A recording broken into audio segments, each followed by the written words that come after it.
خدایا معبوز مدینه تا د پاک رسول کلی روزی تا زما هغه وطن یادیږي چې خوږه به پکې اوسېږي خدایا معبوز مدینه تا د پاک رسول کلی روزی تا زما هغه وطن یادیږي چې خوږه به پکې اوسېږي پاکه الله رحیم رحمانا یو ځل په ماشي مهربانا ورله ورځم د مې ارمان دی په مدینه کې مې جانان دی ورپسې ډېر مې زړه خوږېږي وای په دې زړګي مې راورېږي که نه زما هغه وطن یادېږي چې خوږه به پکې اوسېږي خدایه معبوز مدینې ته د پاک رسول ښکلې روضې ته زما هغه وطن یادېږي چې خوږه به پکې اوسېږي په نیمه شپه راغلې د کوره وای صدیق د سترګو توره عرض کوه زه تابعدار یم د هجرت تللو ته تیار یم دا خو په دا د رب احسان دی چې حکم کړی پاک سبحان دی که نه خیر کار سره ته پیښیږي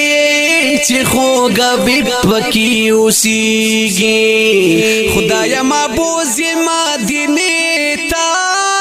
د پاک رسول ښکلې روضې ته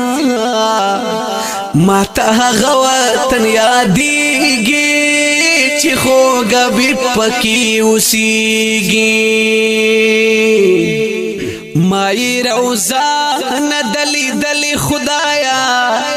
نصیب می تو کړي یو ځلې خدایا پزړه می د غالوي ارمان دې د رحمتونو په باران دې چې نبوي مسجد یې اوې نما د زړه می ډېر پسې کړيږي زما هغه وطن یادېږي چې خوږه به پکې اوسېږي خدایه معبوز مدینې ته د پاک رسول ښکلې روضې ته ماته هغه وطن یادېږي چې خوږه به پکې اوسېږي چې صحابه پې ګرځېدل حضرت بلال پہ دردیدل صدیق عمر پہ هم قربان دے زما هغه لیدارمان دے وای چې اصحاب پکې د پندې تیر وختونه را یادېږي زما هغه وطن یادېږي چې خوږه به پکې اوسېږي خدایه معبوز مدینې ته د پاک رسول ښکلې روضې ته زما هغه وطن یادېږي چې خوږه به پکې اوسېږي نور الامین وای ارمان دې په مدینه کې می جانان دې ورله ورځم په د مینیا ډېر په زړګي باندې غمګین یم هر وخت په زړه مې راورېږي تل مې خیالونو کې اوسېږي زما هغه وطن یادېږي چې خوږه به پکې اوسېږي